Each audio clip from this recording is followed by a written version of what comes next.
오늘의 사연 시작하겠습니다. 안녕하세요. 결혼 2년 차의 30대 초반 남자입니다. 다른 사람도 아니고 장모님과의 일이라서 어디 가서 말하기도 참 그렇네요. 그래도 익명이 보장되는 사연으로나마 제 이야기 한번 공유해봅니다. 저희 장모님은 굉장히 아름다우신 편이에요. 연애하던 시절에 아내 핸드폰에 저장된 사진으로 처음 보게 되었는데 사진 속 아름다운 여성의 정체가 다른 사람이 아니고 어머님이라는 사실에 적잖이 충격을 받았습니다. 피부도 윤기가 흐르고 탱글했고 평소에 운동으로 다져진 몸매 또한 40대 초반이라고 해도 믿을 만한 정도였으니까요. 매번 생각만으로 하고 있었는데 장모님을 처음 보게 된 그날, 저도 모르게 장모님께 아름답다고 입 밖으로 말해버려서 그 자리를 웃음바다로 만들었던 적도 있습니다. 아내와 사이도 각별하고 저희가 결혼하고 나서 구한 신혼집도 처가집과 가까워서 주말이면 자주 처가에 가고는 했습니다. 저희 부모님 집에도 자주 가기는 했지만 아무리 그래도 거리가 가까운 처가에 자주 들릴 수밖에 없었어요. 장모님은 세련된 외모도 외모지만 특히 음식 솜씨가 너무 좋으셨습니다. 휴일이 시작되는 금요일 저녁부터 장모님 댁으로 가서 일요일 아침에 돌아오는 일도 자주 있었는데 그런 자리가 부담스럽기보다는 나들이 나온 것 같이 소소한 재미였어요. 그렇게 할 수 있는 이유는 제가 잘하는 것도 있었을 테지만 장모님 성격이 또 격식 같은 거 챙기지 않으시고 워낙에 자유분방한 성격이라 그다지 큰 거리감을 느낄 수 없던 것도 한몫했습니다. 당시 신혼생활을 시작한 저와 아내의 고민은 다른 게 아니고 아무리 노력해도 아이가 생기지 않았다는 것입니다. 병원에서 검사를 해봐도 우리 두 사람 사이에 별다른 문제가 있던 것도 아니었고 오히려 병원에서도 이유를 모르겠다는 듯이 나오니 정말 미치고 팔짝 뛸 노릇이더군요. 계산만 잘해서 날 잡으면 좋은 소식이 있을 거라 했지만 그 이후로도 그렇다 할 소식이 없었습니다. 좀처럼 뜻대로 되지를 않으니 가끔은 그냥 넘어갈 법한 문제들도 정말 큰 싸움의 이유가 되더군요. 그날도 이세 소식을 물으시는 우리 어머니의 질문에 아내가 퉁명스럽게 대답을 했고 그걸 불씨로 다툼이 생겨서 분위기가 좋지 않았습니다. 그날이 마침 장모님의 초대로 처갓집에서 하루를 보내기로 한 날이었는데 최대한 다툰 걸 티를 안 낸다고 한 건데 장모님께선 이미 저희가 도착하자마자 저희 두 사람 표정만 봐도 무슨 일이 있는 건지 단번에 눈치를 챘습니다. 무슨 일이 있었다는 걸 알게 되니 아내가 그 길로 장모님께 와락 안기며 눈물을 흘리기 시작했고 저는 그 자리에서 대역죄인이 돼버렸습니다. 그래도 쉬러간 처가인데 괜히 불편해져서 이러지도 저러지도 못하고 있는 와중에 장인어른께서 술 한잔 하자며 저를 데리고 나서셨어요. 그날 장인어른께 한 소리를 듣기는 했지만 힘이 되는 말도 많이 들었습니다. 응원을 받으며 한두 잔 마시다 보니 어느덧 제 주량의 한계를 넘어섰고 그리고 결국 만취하게 되었습니다. 그래도 기분이 좋은 나머지 처가에 돌아와서 자고 있는 아내를 깨워 고래고래 소리를 질렀는데 술 취했으면 잠이나 곱게 자라는 쓴소리를 듣고 저는 혼자 군대 간 처남이 쓰던 방에서 잠을 자고 일어났습니다. 원래도 아침잠이 없는 편이기는 한데 지난밤에 먹은 술 때문인가 평소보다 더 일찍 일어나게 되었습니다. 술에서 깨니 입안이 바싹 말라있고 갈증이 엄청 나더라고요. 아직 아무도 일어나지 않았겠다 싶을 정도로 이른 시간이었으니 살금살금 자는 사람들 방해 안 되게 조심스럽게 부엌으로 향했습니다. 그런데 열려있는 냉장고 문 뒤로 쪼그려 앉아서 냉장고를 뒤지고 있는 아내의 뒤를 보게 되었습니다. 술에 취해서 한 사과였지만 지난밤에 술 취한 상태로 어쨌든 미안하다 사랑한다고 사과도 했겠다. 아내의 기분을 떠보기로 했습니다. 평소에도 짓궂은 저희 장난을 싫어하지만 화가 나 있으면 받아주지도 않거든요. 냉장고 안을 뒤적거리느라 정신없는 아내의 뒤로 돌아가서 저희 분신을 밀착시키고 이곳저곳 비벼대며 장난을 쳤습니다. 그러고 있는데 이건 장난을 받아주는 것도 아니고 화를 내는 것도 아니고 가만히 있는 반응에 무언가 위화감까지 느껴지더라고요. 정신 차리고 냉장고를 뒤지고 있던 실루엣을 확인하니 그건 아내가 아니라 바로 장모님이었습니다. 아내가 잘 때 입고 자는 치마형 잠옷과 똑같은 걸 입고 계셨어서 그것만 보고 당연히 제 아내라고 착각했습니다. 생각해보면 아내가 처가까지 와서 냉장고 정리를 할 이유가 없는 게 당연한 것인데 왜 냉장고 안쪽까지 몸통을 쳐박고 있는 게 당연히 제 아내라고 생각했을까요? 장모님은 제가 민망할까봐 배려를 해주신 건지 아무 말 하지 않고 가만히 계셨습니다. 술 기운이 남아서 아파오던 머리도 목이 타듯이 오던 갈증도 한 번에 확 날아가더라고요. 머뭇대다가 제정신이 들어서 죄송하다고 큰 소리로 사과를 하려던 찰나에 장모님께서 제 입을 손으로 틀어막으며 아내가 깰 수도 있으니 사과하지 않아도 괜찮다고 하시며 저를 방으로 끌고 들어가셨습니다. 도망치듯 처남의 방으로 돌아와서 이불을 뒤집어 쓰고 한참을 좌불안석 애간장만 태웠습니다. 갑자기 문 열리는 소리가 들리고 저에게 다가오는 소리가 들렸는데 제가 뒤집어 쓰고 있던 이불을 확 걷어올리더군요. 그리고 제 눈에 가장 먼저 들어온 건 제가 아까 뒤를 문댈 때 봤던 그 치마였어요. 그래서 엄청 놀랐는데 다행히 이번에 이불을 거둔 건 장모님이 아니라 제 아내였습니다. 평소보다 과격한 행동에 혹시 장모님께 무슨 말이라도 들은 건가 긴장을 하고 있는데 아내가 아무리 술을 많이 마셔도 그렇지 어른들 다 일어나셨는데 방 안에서 혼자 뭐 하냐고 하면서 저를 끌고 나갔어요. 주방에는 아침 식사 준비가 한참이더군요. 장모님은 당황도 안 하신 건지 제 속 풀어주겠다고 콩나물국을 시원하게 끓였다며 제 앞에 한 그릇 놓아주시더라고요. 혈긋혈긋 장모님의 기분을 살폈는데 괜히 저 혼자 행동이 이상한 것 같아 저도 아무 일 없던 척 해보려 노력했습니다. 그래도 억지로 그렇게 하려다 보니 잘 안 되더라고요. 아침 식사를 마치고 가족들이 텔레비전 앞에 모여 간단하게 과일을 먹고 시간을 보내고 있는데 결혼 전부터 결혼 후에도 한두 번 오는 처가가 아닌데도 그렇게 불편할 수가 없더라고요. 처음 결혼 허락을 받으러 왔을 때도 이렇게 불편한 적이 없었던 것 같은데 말입니다. 아내가 다 먹은 과일 접시를 치우고 자리를 비웠을 때 장모님이 제 옆으로 다가와 앉아서는 저에게 알 수 없는 미소를 건네셨습니다. 아내가 돌아오고 나서도 계속 저에게 시선을 주시면서 미소를 지으시는데 그 미소의 의미를 자세히 알 수가 없어 불편하기만 했습니다. 아내가 저를 깨워서 데려나오긴 했지만 아직 화가 다 풀린 듯한 느낌이 들지는 않았습니다. 말도 안 걸고 저한테 대하는 태도도 몹시 차가웠거든요. 아내는 화가 잔뜩 나 있지. 장모님은 자꾸 알게 모르게 저에게 이상한 신호를 보내고 있지. 그날만큼은 처가에서 보내는 시간이 즐겁기보단 지옥 같았습니다. 맛있는 식사고 편한 휴식이 구간에 어서 빨리 월요일이 돼서 회사로 출근하고 싶은 마음뿐이 없었어요. 그래도 전날 저녁에 마신 게 술이라고 과일까지 먹고 나니 배가 불러서 잠이 솔솔 쏟아지더군요. 어차피 불편하게 있을 바에야 제가 잠들어 있으면 아무도 방해하지 않을 거라 생각이 들었고 이러나 저러나 눈치 보고 욕먹는 거는 똑같을 텐데 그러면 차라리 전날 저녁에 과음한 걸 핑계 삼아 잠이나 자고 방해받지 않은 수면 끝에 집에 돌아가서 빨리 출근 준비를 하겠다 하는 게 이 지옥에서 벗어나는 길이라는 생각이 들었습니다. 그렇게 한참을 자고 있는데 이번에는 누가 저를 흔들어 깨우더라고요. 비몽사몽 잠결에 눈을 뜨니 코앞에 가까이 저를 쳐다보고 있길래 아내인 줄 알았는데 장모님이었습니다. 하마터면 팔을 뻗어서 끌어안을 뻔했는데 정말 화들짝 놀라고 말았어요. 비명을 지를 뻔했는데 이번에도 장모님이 그 가늘고 여린 손가락으로 제 입을 틀어막으시더군요. 지금은 다들 낮잠을 자고 있다고 하시면서 저를 데리고 어디론가 데려가셨어요. 장모님이 저를 데리고 들어간 빈 방은 다른 곳이 아니고 바로 아내가 결혼 전에 쓰던 아내가 자라온 방이었습니다. 매번 방문할 때도 정리가 안 되어 있다는 등에서 저에게 보여준 적이 한 번도 없는 곳이었는데 장모님께서 이번에 저를 위해 열어주신 거예요. 방 안은 깔끔하게 먼지 한 톨 없이 정리되어 있었고 그걸 보니 장모님의 손길이 구석구석에서 느껴졌어요. 그 중에 눈에 들어온 건 아내의 화장대 위에 놓여있는 저와 아내가 연애하던 시절에 같이 찍은 사진이었습니다. 그리고 그 옆에는 저와의 이야기를 써놓은 아내의 일기장이 있었어요. 그 안에는 아내가 저를 얼마나 사랑하는지에 대해서 적혀 있었습니다. 아내에게 이런 모습이 있나 놀라고 있던 가운데 장모님께서 아내가 저를 이만큼 아끼고 사랑하니 우리 딸 마음고생 좀 덜 시켰으면 한다고 본심을 말하셨어요. 아침에 제가 가져다 대었을 때를 떠올려보니 작동은 잘 되는 것 같은데 너무 조바심 내지 말고 하다 보면 좋은 소식이 있겠냐고 농담처럼 말도 하셨고요. 그 말을 들으니 다시 아침에 장모님과 있던 일이 떠올라 얼굴이 새빨개졌습니다. 그렇게 아내가 연애하면서 쓴 일기장을 보고 있는데 아내가 소리를 지르며 방 안으로 들어오더군요.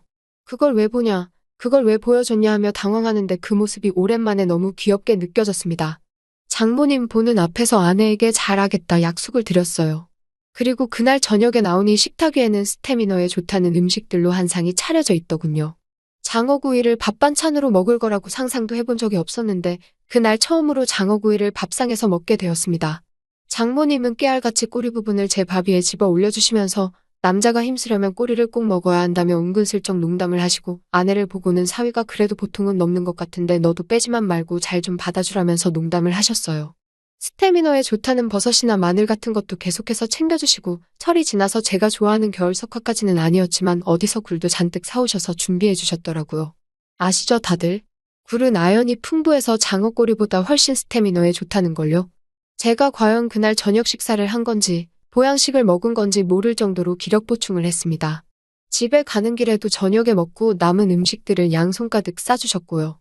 사위 걱정하는 장모님 사랑도 느꼈고 아내가 저를 어떻게 생각했고 얼마나 믿고 있는지도 알게 되었고요. 사실 이 사연을 쓰게 된 가장 큰 이유 중에 하나는 이 날을 기점으로 언제인지 정확히는 모르겠지만 오랫동안 기다려온 우리 아이의 소식이 찾아왔기 때문입니다. 저를 응원해준 처가 식구들과 저를 사랑해준 아내 덕분이라고 생각해요. 이제 행복하고 화목한 가정을 꾸리고 좋은 아빠가 되는 일만 남은 것 같습니다. 또 찾아주셔서 감사합니다. 매일 새롭고 흥미로운 사연으로 찾아뵙겠습니다. 구독과 좋아요 잊지 마시고 다음 사연으로 다시 찾아뵙겠습니다. 감사합니다. 안녕하세요. 시청자 여러분. 35살 직장인 민석이라고 합니다. 오늘 제가 들려드릴 이야기는 제 인생에서 가장 행복했던 순간에서 시작된 믿을 수 없는 경험입니다. 동갑내기 아내 지연과 저는 결혼 3년 차에 드디어 첫 아이를 가지게 되었습니다. 사실 결혼 후부터 아이를 갖기 위해 노력했지만 쉽지 않았어요. 병원도 다니고 건강관리도 열심히 했죠.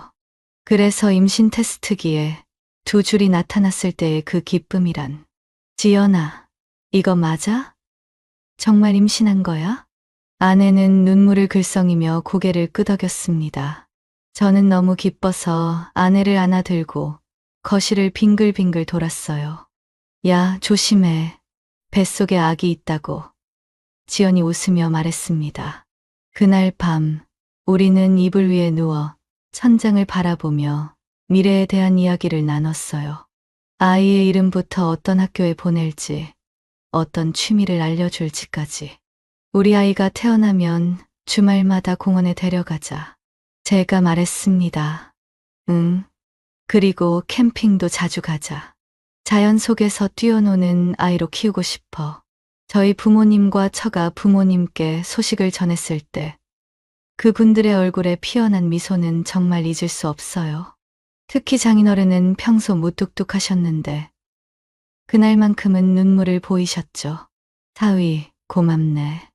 우리 지연이를 잘 부탁하네.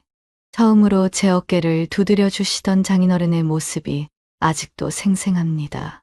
주말에는 양가 부모님을 모시고 소박한 축하 파티를 열었어요. 장모님이 준비해 주신 음식들로 테이블이 가득 찼고 어머니는 아이용 한복을 선물로 가져오셨죠.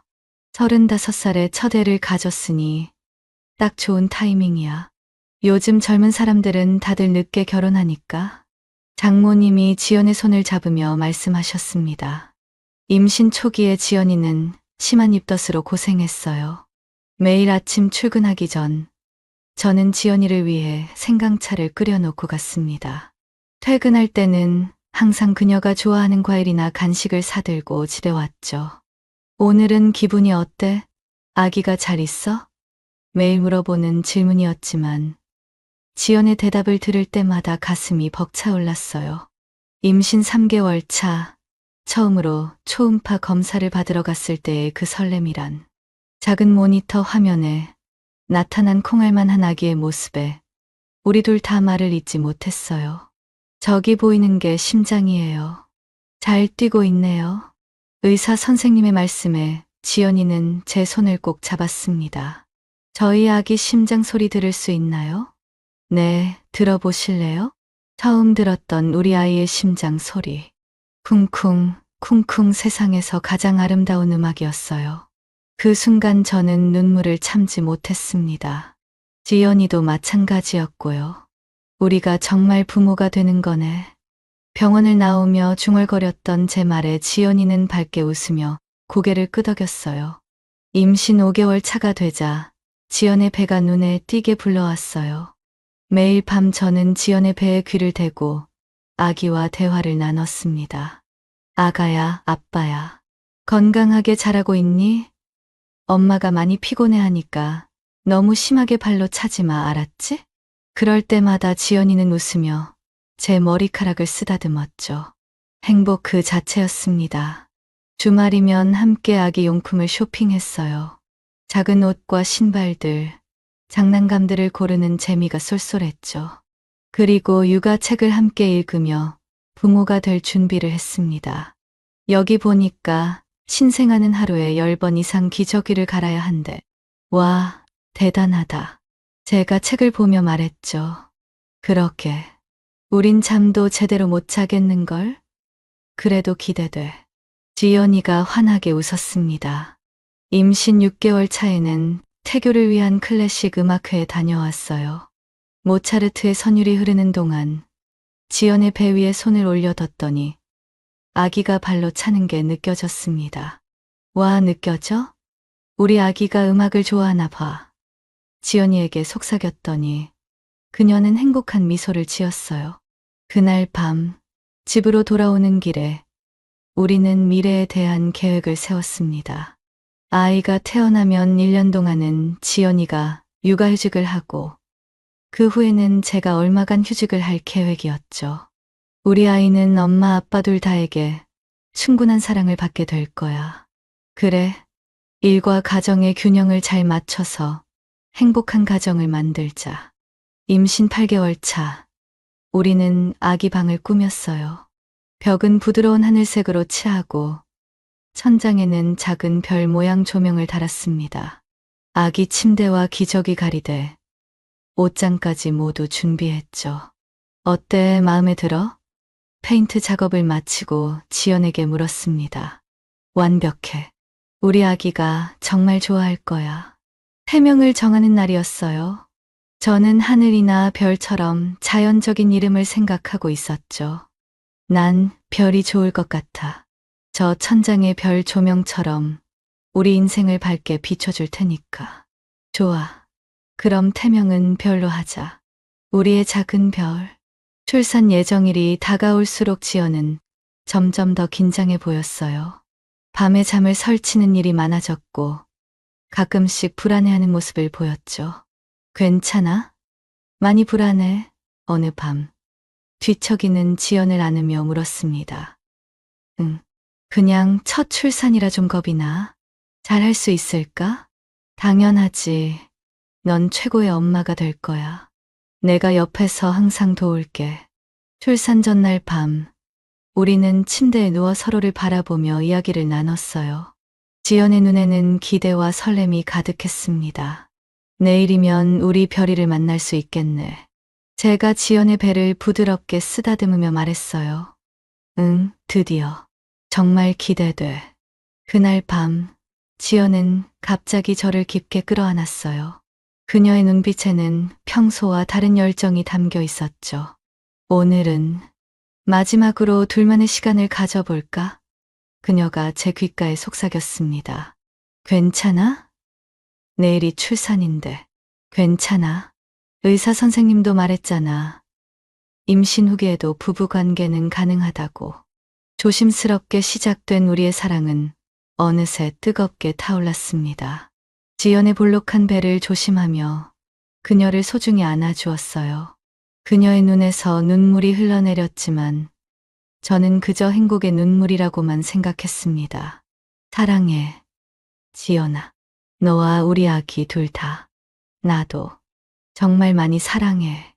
다음 날 아침, 지연이 진통을 시작했고 우리는 서둘러 병원으로 향했습니다. 그 순간까지만 해도 저는 세상이 완벽하다고 생각했어요.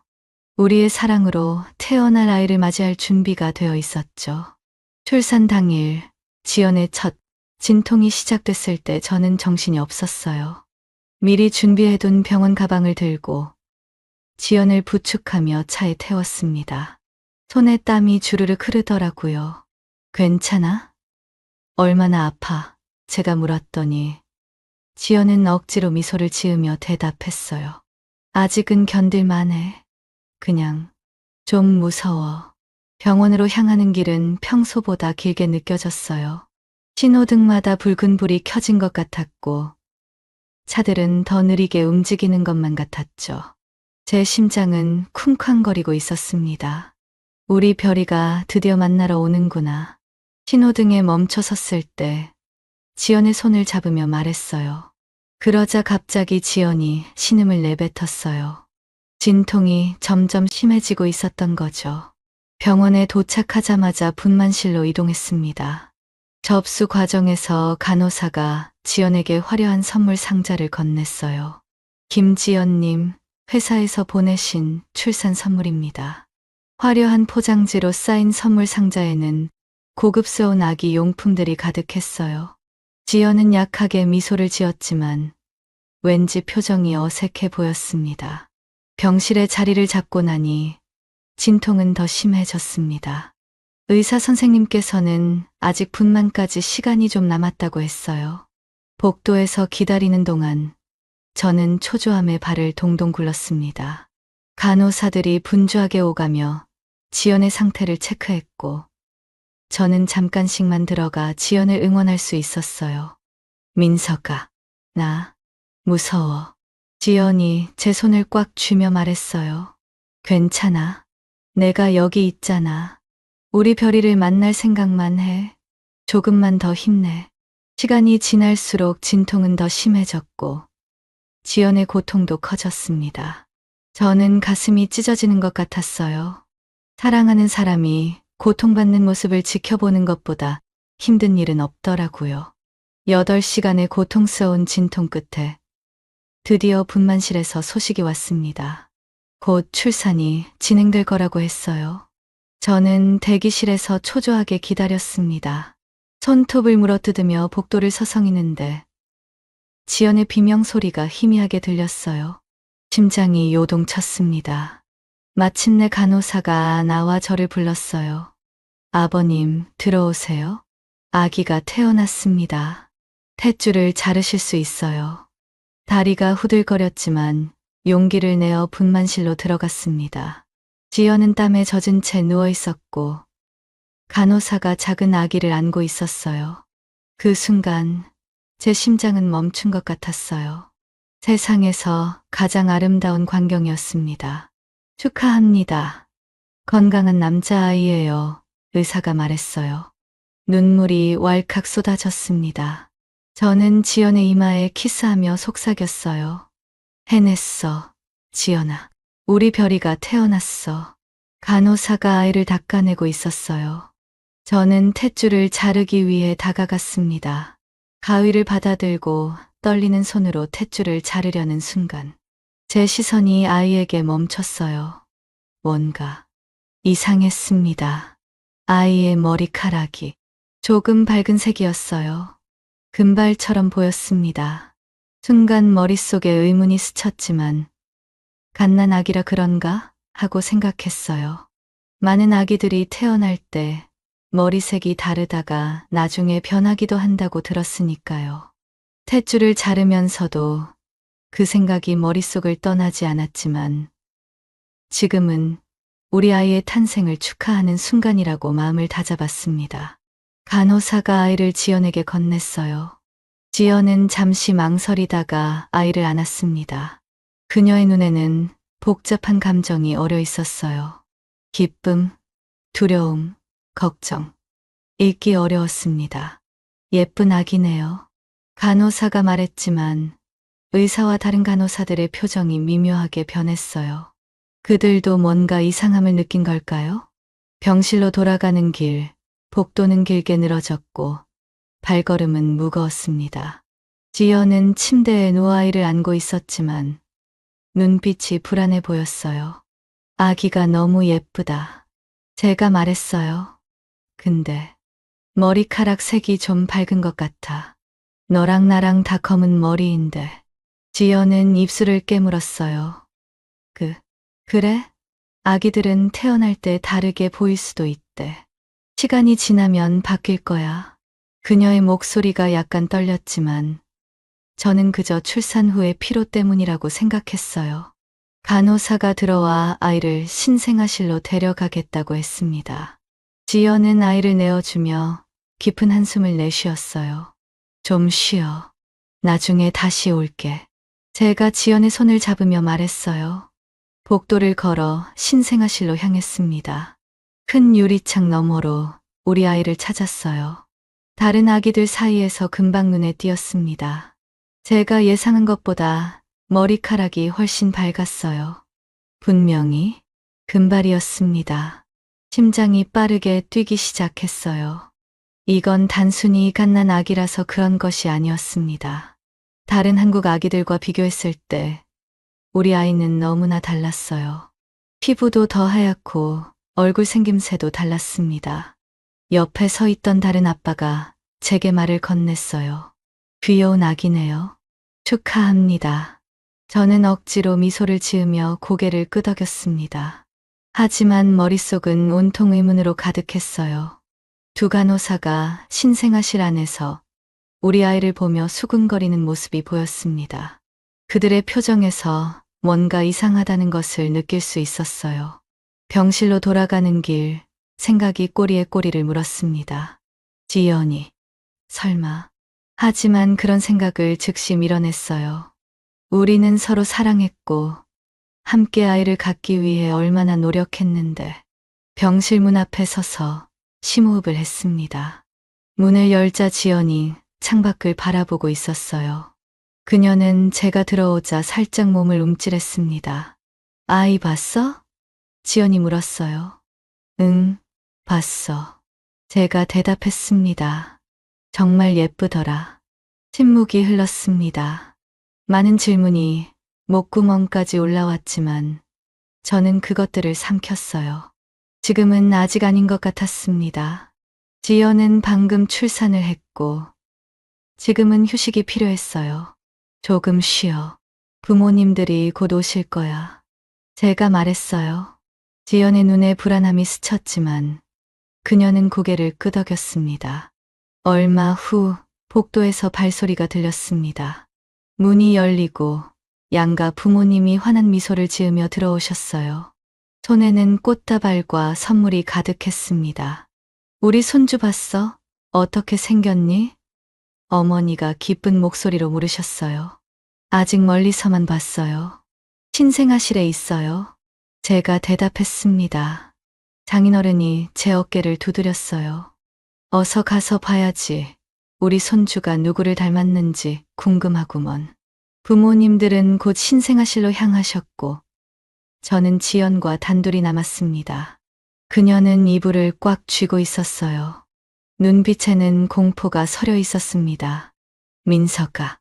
지연이 떨리는 목소리로 말하기 시작했어요. 나, 할 말이. 그 순간 병실 문이 확 열렸습니다. 장인어른이 충격받은 표정으로 서 있었어요. 그 뒤로 장모님과 저희 부모님이 따라 들어오셨습니다. 모두의 표정이 굳어 있었어요. 지연아, 이게 어떻게 된 일이냐? 장인어른의 목소리가 떨렸습니다. 지연은 대답하지 못하고 고개를 숙였어요. 눈물이 그녀의 뺨을 타고 흘러내렸습니다. 장모님이 지연에게 다가가 그녀의 손을 잡았어요. 우리 딸, 무슨 일이 있었던 거니? 아버지는 창백한 얼굴로 저를 바라보셨습니다. 아들아, 그 순간 저는 모든 것이 변하고 있다는 것을 느꼈어요. 우리가 그토록 기다리던 행복한 순간이 이제는 혼란과 의심으로 가득 찬 순간이 되어버렸습니다. 간호사가 병실로 들어와 무거운 침묵을 깨뜨렸어요. 아기를 데려올까요? 모두가 서로를 바라봤습니다. 마침내 제가 입을 열었어요. 네, 데려와 주세요. 간호사가 금발의 아이를 안고 병실로 들어왔을 때 시간이 정지된 것 같았어요. 양가 부모님들의 표정이 석고상처럼 굳어졌고 방 안의 공기가 얼어붙었습니다. 모두 잠시만 나가 주시겠어요? 제 목소리가 낯설게 들렸어요. 지연이와 둘이서 얘기할 시간이 필요합니다. 부모님들이 침묵 속에 병실을 나가셨고 문이 닫히자마자 지연은 이불을 끌어당겨 얼굴을 가렸어요. 이게 무슨 일이야?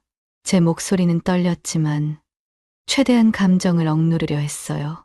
지연은 이불 아래서 훌쩍거렸어요. 민서가, 내가 설명할게. 설명해? 차갑게 말했어요. 이 아이는 내 아이가 아니지? 지연은 천천히 고개를 끄덕였어요. 저는 깊게 숨을 들이마셨습니다. 예상했던 일이었지만 확인하니 가슴이 무너지는 것 같았어요. 누구 아이야? 물었어요.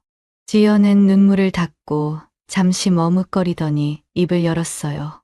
회사에서 성폭행을 당했어. 제 심장이 쿵 내려앉았어요. 뭐라고? 누가? 언제? 작년 가을. 해외 출장 때. 지연이 떨리는 목소리로 말했어요. 외국계 회사 직원이 술에 뭔가를 타서. 순간 의심이 들었어요. 지연의 눈빛이 불안정했고 말투에서 자신감이 느껴지지 않았거든요. 정말이야? 제가 물었어요. 경찰에 신고했어? 지연은 고개를 저었어요. 그럴 수 없었어. 회사에서 위치도 있고 증거도 없었고. 그럼 누가 그런 짓을 했는지는 알아? 제 목소리가 높아졌어요. 내가 회사에 가서 따질 거야. 법적으로도 대응하고. 지연의 얼굴이 갑자기 변했어요. 공포와 당혹감이 역력했죠. 아, 그게 누군지 정확히 기억이 안 나. 그리고 이미 한국에 없을 거야. 무언가 이상했어요. 지연의 말에 일관성이 없었습니다. 잠깐 아까는 분명히 외국계 회사 직원이라고 했잖아. 회사 이름도 모르는 거야? 지연은 더 당황한 표정으로 말을 더듬었어요. 그러니까 여러 명이 있었고 여러 명? 의심이 확신으로 바뀌기 시작했어요. 지연아, 거짓말하는 거지? 지연은 침묵했어요. 그녀의 눈에서 눈물이 흘러내렸지만 그 눈빛은 달라져 있었습니다. 제발 진실을 말해줘. 제가 차분히 말했어요. 더 이상의 거짓말은 용납 못해. 지연은 한참을 침묵하다가 갑자기 웃음을 터뜨렸어요. 그 웃음 소리가 병실 안을 가득 채웠습니다. 저는 당황스러웠어요. 알았어. 어차피 다 끝난 것 같으니까. 지연이 예상치 못한 담담한 목소리로 말했어요. 성폭행 같은 건 없었어. 내가 자발적으로 한 거야. 제 심장이 멎는 것 같았어요. 뭐라고? 지연은 눈물을 닦고 제 눈을 똑바로 쳐다봤어요. 처음에는 그냥 호기심이었어. 외국인들이 어떨지. 뭐라고? 말이 제대로 나오지 않았어요. 회사에서 만난 외국인 고객들이었어. 지연이 놀랍도록 담담하게 말했어요. 처음에는 한 명이었는데 그게 재미있더라고. 그래서 다른 사람들도. 저는 충격으로 말을 잇지 못했어요. 지연은 마치 오랫동안 비밀을 간직하다 이제야 해방된 듯한 표정이었습니다. 얼마나 많은 사람들과? 목소리가 떨렸어요. 지연은 어깨를 으쓱했어요. 글쎄, 셀 수 없을 정도? 파티도 자주 갔거든. 여러 명이 함께 있는 자리도 있었고, 저는 자리에서 벌떡 일어났어요. 온몸이 부들부들 떨렸습니다. 미쳤어? 우리가 결혼한 지 3년이야. 아이를 갖기 위해 얼마나 노력했는데. 지연은 여전히 담담했어요. 나도 너랑 아이를 갖고 싶었어. 하지만 잘 안 되잖아. 근데 외국인들과 있을 때 그냥 우연히 임신된 거야. 우연히? 제 목소리가 비명처럼 나왔어요. 그래서 임신 중에 그렇게 불안해했던 거야? 지연은 고개를 끄덕였어요. 처음에는 낙태하려고 했어. 하지만 내가 너무 좋아하는 모습을 보니까 차마 말할 수가 없었어. 저는 가슴이 찢어지는 것 같았어요. 3년간의 결혼 생활이 모두 거짓이었던 걸까요? 그럼 그 아이의 아버지는 누구야? 떨리는 목소리로 물었어요. 지연은 어깨를 으쓱했어요. 글쎄, 누구인지 정확히 모르겠어. 마이클일 수도 있고, 존일 수도 있고, 아니면 파티에서 만난 다른 사람들 중 한 명일 수도. 말문이 막혔어요. 그녀의 냉정한 태도에 충격을 받았습니다. 어떻게 그런 일을 할 수 있었어? 제 목소리가 갈라졌어요. 지연은 갑자기 얼굴을 찌푸렸어요. 왜 그걸 이해 못해? 그들은 너보다 훨씬 잘 살아. 돈도 많고 선물도 비싼 것만 줬어. 루이비통 가방, 카르티에 시계. 한국 남자들은 그런 거 선물할 수 없잖아. 제 귓가에서 윙 소리가 났어요. 이게 현실인지 꿈인지 구분이 안 됐습니다. 넌 그런 여자가 아니었어. 제가 겨우 말했어요. 지연은 차갑게 웃었어요. 넌 날 몰랐던 거야, 민서가. 그들은 날 진짜로 봐줬어. 그리고 내 가치를 알아줬고. 가치? 제 목소리가 떨렸어요. 그런 식으로? 그래. 지연이 당당하게 말했어요. 그들 중 누군가는 반드시 나를 책임질 거야. 이 아이의 아버지가 누구든 그들은 너보다 훨씬 잘 살아. 나랑 이 아이를 분명 잘 보살펴 줄 거야. 그 말에 제 분노가 폭발했어요. 미쳤어? 그들이 널 책임진다고? 그들은 이미 한국을 떠났을 텐데. 널 버렸다고. 지연의 표정이 흔들렸지만 곧 다시 강경해졌어요. 아니야. 내가 연락할 거야. 그들은 분명히 도와줄 거야. 저는 비틀거리며 뒤로 물러섰어요. 이 여자가 제가 사랑했던 그 지연인가요? 믿을 수 없었습니다. 이혼하자. 제 목소리는 얼음장 같았어요. 내일 변호사를 통해 연락할게. 지연은 갑자기 표정이 변했어요. 공포가 스쳤습니다. 민서가. 잠깐만. 내 말은 그런 뜻이 아니었어. 우리 다시 시작할 수 있어. 내가 정말 잘못했어. 이제 와서 그런 말이 통할 것 같아? 제가 차갑게 말했어요. 넌 이미 선택했어, 지연아. 내 선택의 결과를 받아들여. 병실을 나오며 뒤돌아보지 않았어요. 복도에서 기다리시던 양가 부모님들은 제 표정만 보고도 모든 것을 짐작하신 듯 했습니다. 집에 가볼게요. 제가 나직이 말했어요. 당분간 연락하지 말아주세요. 일주일 후 변호사 사무실에서 지연을 다시 만났어요. 그녀는 완전히 달라져 있었습니다. 고급 명품 옷을 입고 화려한 액세서리로 치장한 모습이었죠. 민서가, 제발 다시 생각해봐. 지연이 애원했어요. 내가 너무 흥분해서 말이 과했어. 사실은 그렇게 많은 사람들이 아니었어. 저는 고개를 저었어요. 늦었어. 지연아, 이혼 서류에 서명해. 이 아이는 어떻게 할 거야? 지연이 물었어요. 내가 키워. 내 아이가 아니니까. 차갑게 대답했어요. 지연은 서명을 하기 전 마지막으로 말했어요. 후회할 거야. 내가 외국에 있는 그 사람들에게 연락하면 그들은 나를 데려갈 거고 넌 혼자 남겨질 거야. 그 말이 얼마나 우스웠는지 모릅니다. 행운을 빌어, 지연아. 정말 필요할 거야.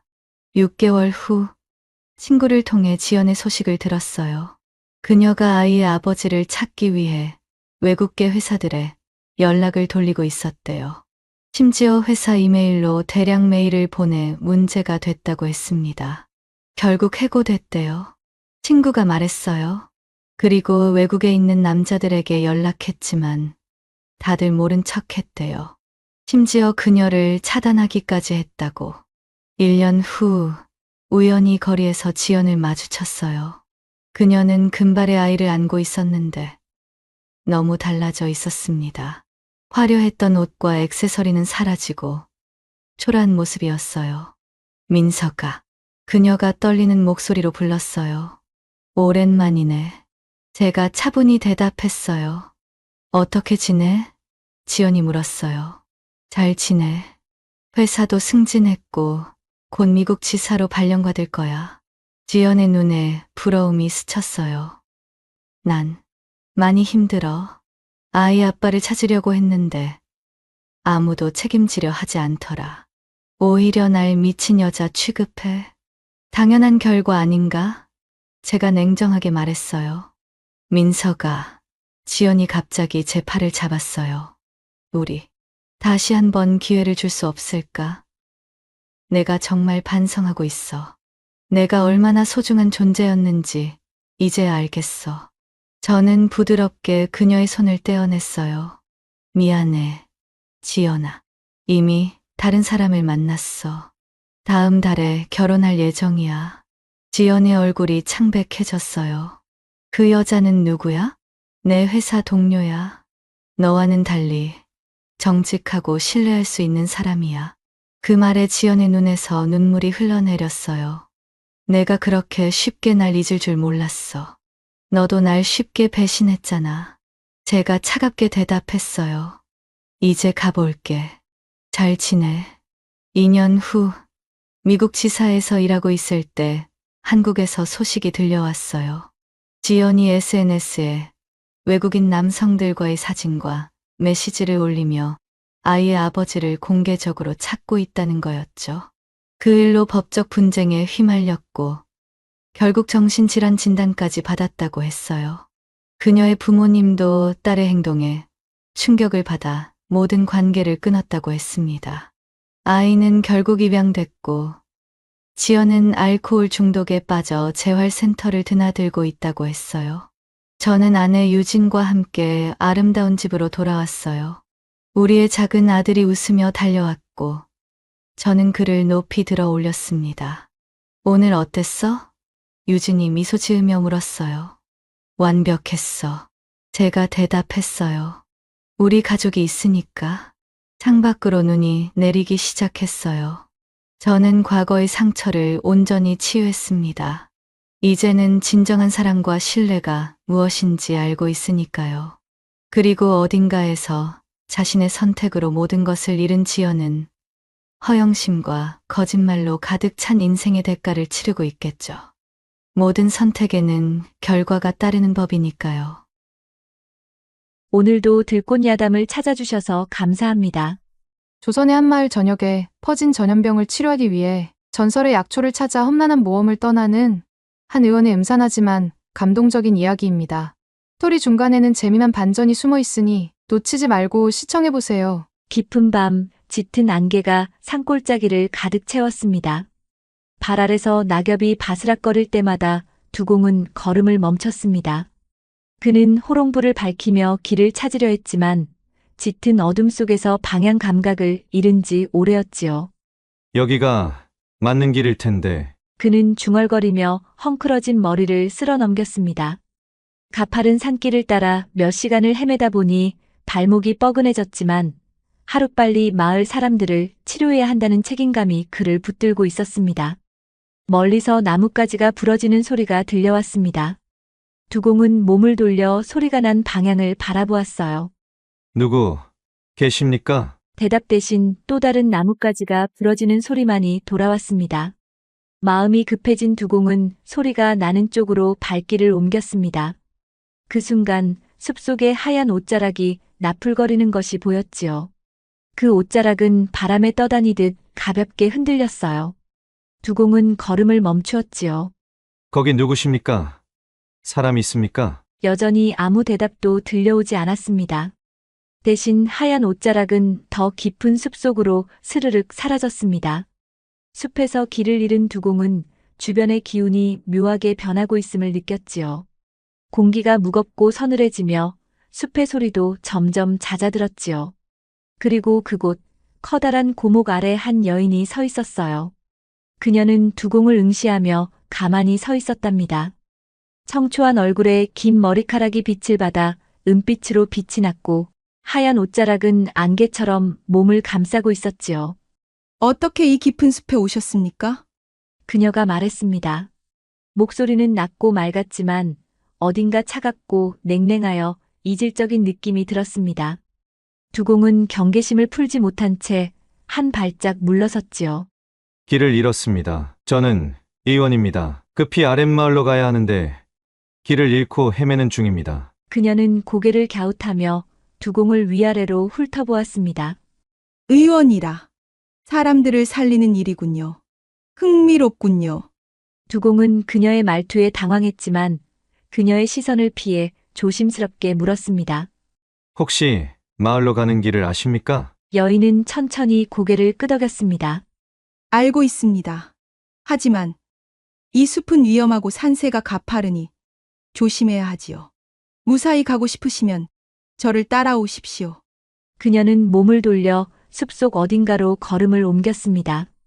발소리는 들리지 않았고 그녀의 움직임은 마치 공중에 떠서 바람에 실린 듯 자연스러웠습니다. 두공은 잠시 머뭇거리다가 그녀의 뒤를 따랐어요. 한참 동안 그녀를 따라 걸었지만 이상하게도 발길이 무겁지 않고 길이 점점 또렷해지는 느낌이 들었습니다. 여인의 뒤를 쫓던 그는 점점 그녀가 인간이 아니라는 의심을 품게 되었지만 이 상황에서는 어쩔 수 없이 두공은 그녀를 따라갈 수밖에 없었지요. 드디어 숲의 끝자락에 다다르자 여인은 멈춰 섰습니다. 여기서부터는 당신 혼자 갈 수 있을 겁니다. 그녀가 말했습니다. 두공은 고맙다는 말을 건네려 했지만 여인이 먼저 그의 얼굴을 뚫어지게 바라보며 말하였습니다. 하지만 조심하십시오. 마을에 닿기까지 당신이 본 모든 것은 꿈일 수도 있으니까요. 이해할 수 없는 말을 남긴 그녀는 안개처럼 사라져버렸습니다. 두공은 서늘한 기운에 몸을 떨며 그녀가 사라진 쪽을 멍하니 보고 있었지요. 대체 뭐였지? 이상한 기운이 도는데 암튼 이상해. 그는 귀신에 홀린 듯한 기운을 받았지만 곧 정신을 차리고 천천히 앞으로 발을 내디뎠습니다. 두공은 여인의 말대로 한참을 걸어갔습니다.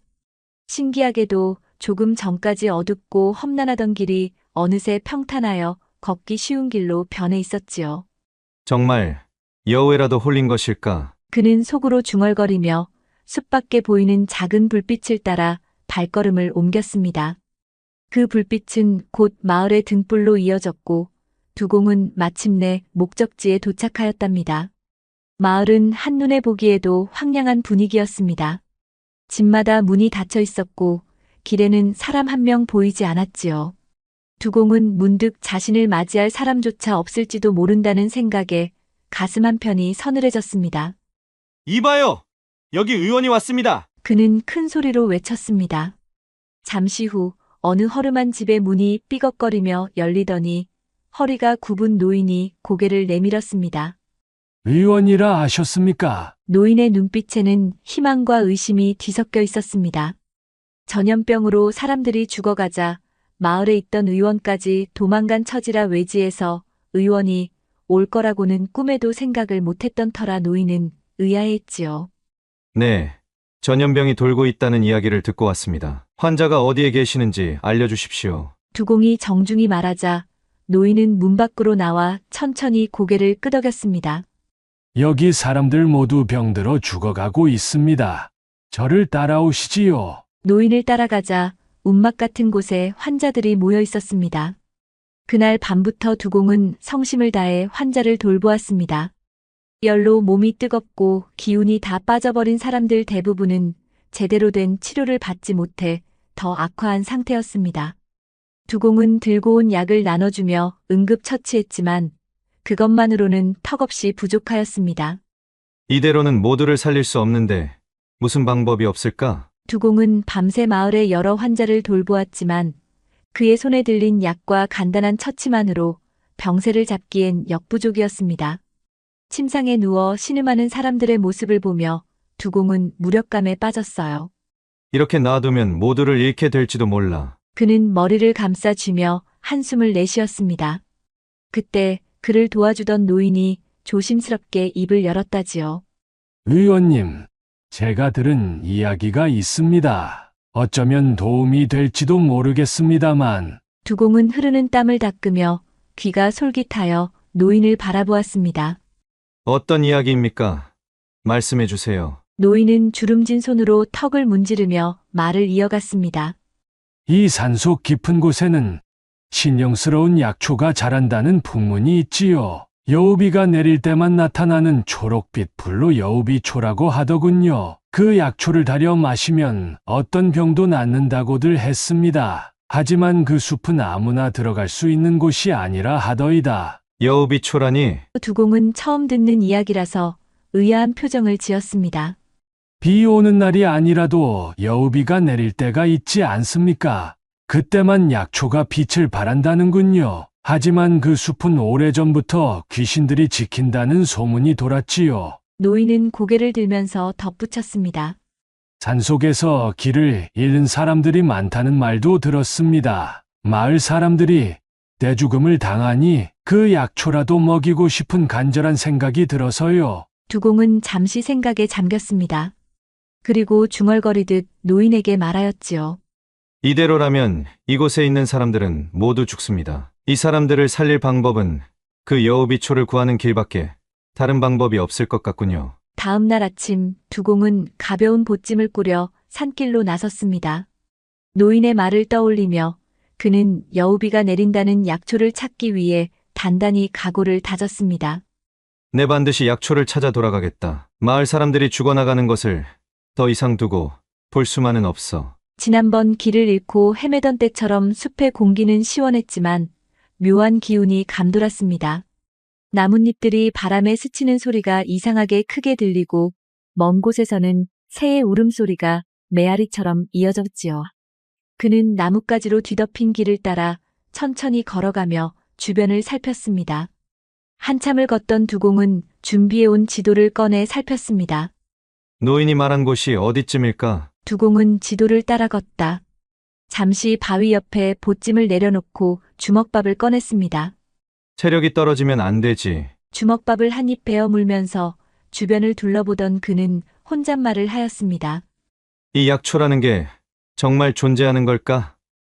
아니, 믿어야 해. 믿지 않으면 아무것도 할 수 없어. 그는 남은 주먹밥을 보찜에 다시 넣고 자리에서 일어났습니다. 자, 다시 가보자. 꼭 찾을 수 있을 거야. 시간이 지날수록 숲은 점점 더 무성하고 깊어졌습니다. 나뭇가지와 덩굴이 얽힌 길을 헤치며 걸어가던 그는 몸이 땀으로 젖는 것을 느꼈지만 머릿속에는 여우비초를 찾겠다는 생각뿐이었지요. 이 숲은 정말 끝이 없군. 그가 무심코 내뱉은 말은 산중의 정적 속에서 메아리가 되어 더 크게 울려 퍼졌습니다. 해가 지고 숲속은 어느새 어둠에 휩싸였습니다. 밤이 되니 더욱 신비한 기운이 감도는군. 그는 초롱불을 앞세우고 천천히 발걸음을 옮겼습니다. 그가 초롱불을 들고 길을 따라 걷던 중 문득 주위가 묘하게 조용해졌어요. 바람 소리조차 멎은 것처럼 느껴졌지요.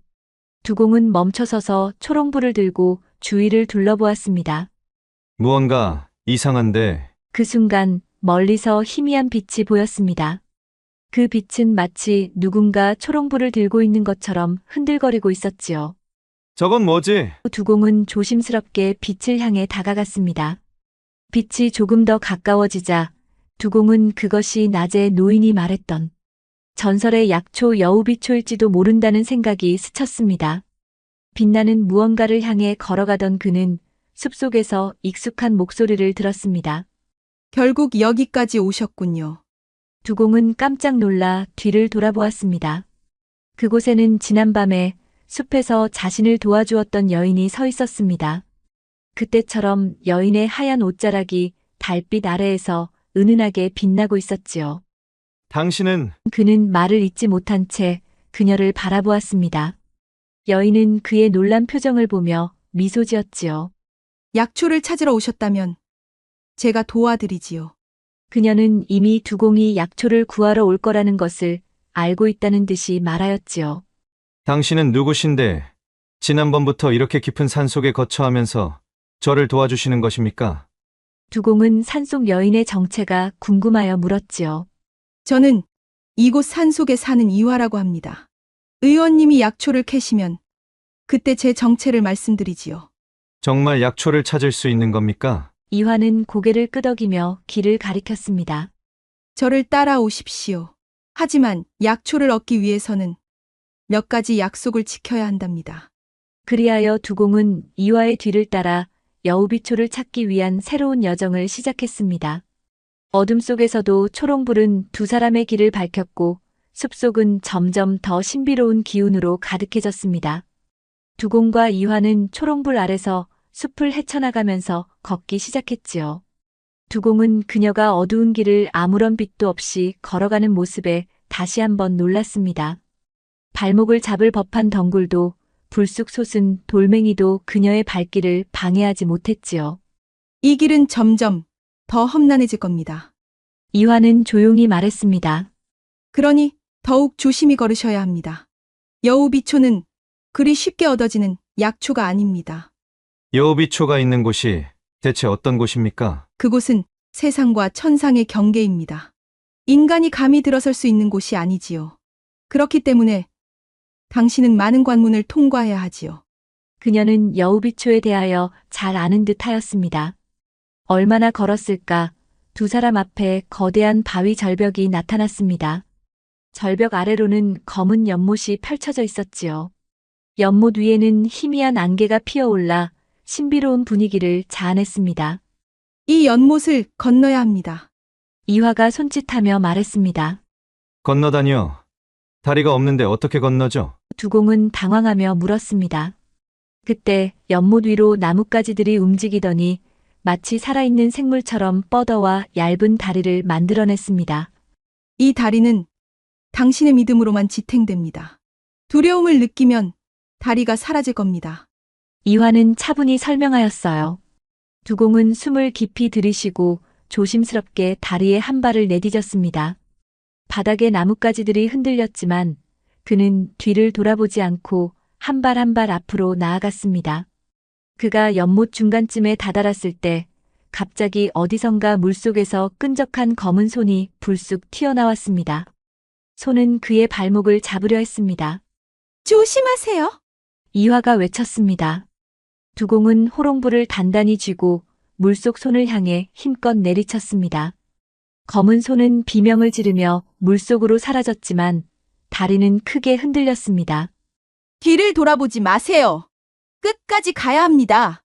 이화의 목소리가 크게 울려 퍼졌습니다. 두공은 다시금 이를 악물고 흔들리는 다리를 끝까지 걸어갔고 마침내 반대편 땅에 도착하자마자 그만 털썩 주저앉고 말았습니다. 다리를 건넌 후 두 사람은 숲속 더 깊은 곳으로 들어갔습니다. 이화가 앞서 걸으며 조용히 경고했어요. 이곳부터는 당신의 의지를 시험할 것입니다. 당신의 가장 약한 마음을 이용할 테니 절대 흔들리면 안 됩니다. 두공은 그녀의 말이 무슨 뜻인지 알기도 전에 숲속의 기운이 변하는 것을 느꼈습니다. 나무들이 마치 살아 움직이는 듯 이리저리 흔들리며 길을 가로막았고 바람에 실려오는 낮은 속삭임이 그의 귓가를 파고들었습니다. 왜 이 고생을 하는 거지? 아무도 널 이해하지 못할 텐데. 속삭임은 두공의 마음속 깊은 불안감을 건드렸습니다. 그는 잠시 걸음을 멈추고 고개를 숙였습니다. 그러나 그 순간 이화의 목소리가 날카롭게 들렸습니다. 지금은 당신의 의지를 시험하는 겁니다. 절대 흔들리지 마세요. 속삭임은 계속해서 비웃듯 이어졌습니다. 그 약초를 얻으러 이 숲에 들어온 사람들은 모두 실패했지. 너도 다르지 않을 거야. 지금이라도 돌아가면 목숨은 건질 수 있지. 그렇게까지 애써서 오면 뭐하겠어. 결국엔 실패하고 말 텐데. 두공은 심장이 두근거렸지만 주위를 둘러보며 크게 외쳤습니다. 난 실패하지 않을 거야. 약초를 찾아 반드시 돌아갈 거라고. 두공은 그녀의 말을 떠올리며 다시 걸음을 옮겼습니다. 나무들이 다시 길을 열었고 속삭임은 점차 잦아들었지요. 마침내 두 사람은 커다란 나무가 우뚝 서 있고 움푹 팬 듯한 웅덩이 같은 곳에 푸른빛을 내뿜는 작은 약초가 자라고 있는 것을 보았지요. 그것이 바로 여우비초였습니다. 저것이 바로 당신이 찾던 약초입니다. 이화가 손짓하며 말했습니다. 하지만 그것을 얻기 위해선 마지막 시험이 필요합니다. 두공이 약초에 가까이 다가가자 땅이 다시 한번 크게 흔들렸습니다. 나무의 뿌리들이 뱀처럼 더 거세게 휘감아 그의 다리와 허리를 붙잡으려 했습니다. 이 정도로 포기할 수 없어. 두공은 초롱불을 높이 들며 뿌리를 발로 차고 손으로 떼어냈습니다. 하지만 뿌리는 점점 더 강하게 조여오며 그의 숨통을 끊으려는 듯 점차 강해졌습니다. 이화가 멀리서 외쳤습니다. 마음을 굳건히 먹고 버티세요. 이 관문만 넘으면 여우비초를 얻을 수 있어요. 지금 이 숲이 당신의 의지를 시험하는 겁니다. 두공은 이를 악물고 발을 내디뎠습니다. 그러나 나무의 뿌리는 이제 그의 팔까지 올라오며 초롱불을 빼앗으려 들었지요. 놓아! 놓으란 말이다. 그는 초롱불을 꼭 쥐고 비틀거리며 외쳤습니다. 그때 그의 발 아래에서 돌부리가 튀어나와 발목을 걸었고 두공은 그대로 땅에 넘어지고 말았습니다. 초롱불이 그의 손에서 굴러떨어졌고 어둠이 점차 그를 덮쳐오기 시작했지요. 여기서 이대로 끝낼 수 없어. 그는 땅을 짚고 일어나 초롱불을 다시 잡으려 했지만 뿌리가 초롱불을 감싸며 점점 더 멀어지게 만들었습니다. 초롱불을 빨리 잡으세요. 이들은 불을 무서워합니다. 초롱불이 당신을 지켜줄 것입니다. 이화의 목소리가 다시 울렸습니다. 두공은 이를 악물고 있는 힘을 모아 뿌리를 잡아 밀쳐냈습니다. 한 손으로 뿌리를 떼어내며 겨우 초롱불을 다시 붙잡았습니다. 다시 밝아라! 그는 힘을 주어 초롱불을 들어 올렸습니다.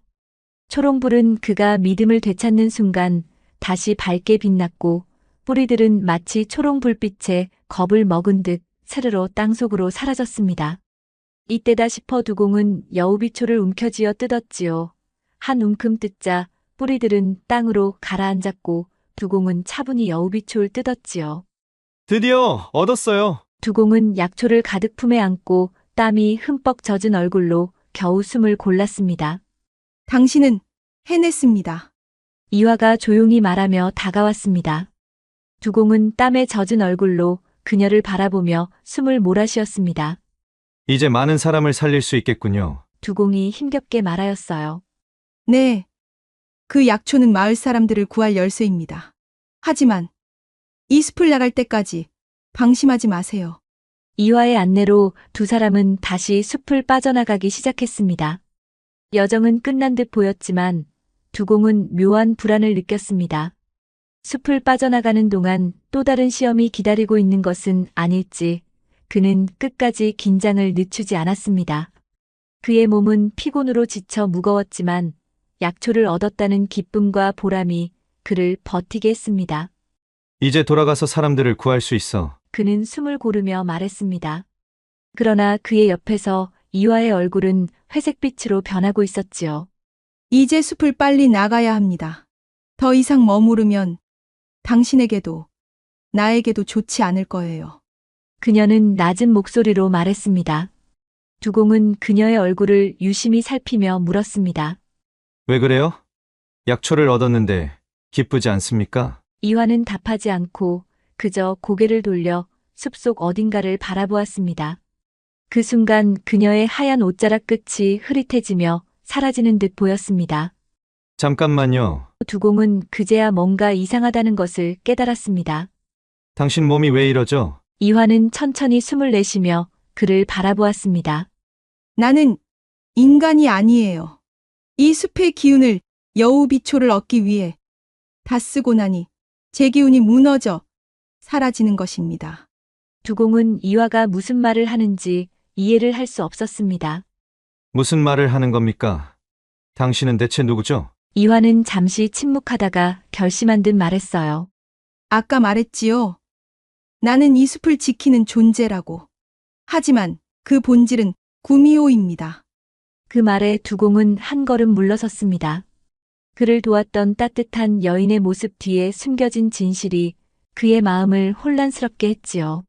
구미호라니 인간의 심장을 빼앗고 사람들을 홀린다는 그 존재가 당신이란 말입니까? 이화는 고개를 숙이며 말했습니다. 맞아요. 나는 한때 인간들에게 배신당하고 그들을 저주했지요. 그래서 더 이상 인간을 돕지 않겠다고 맹세했어요. 그런데 그녀는 두공을 바라보며 덧붙였습니다. 당신은 나를 흔들었어요. 당신의 간절함과 따뜻한 눈빛이 나를 움직이게 했고 내가 인간을 돕는 길을 다시 선택하도록 만들었어요. 두공은 그녀의 말을 들으며 복잡한 감정을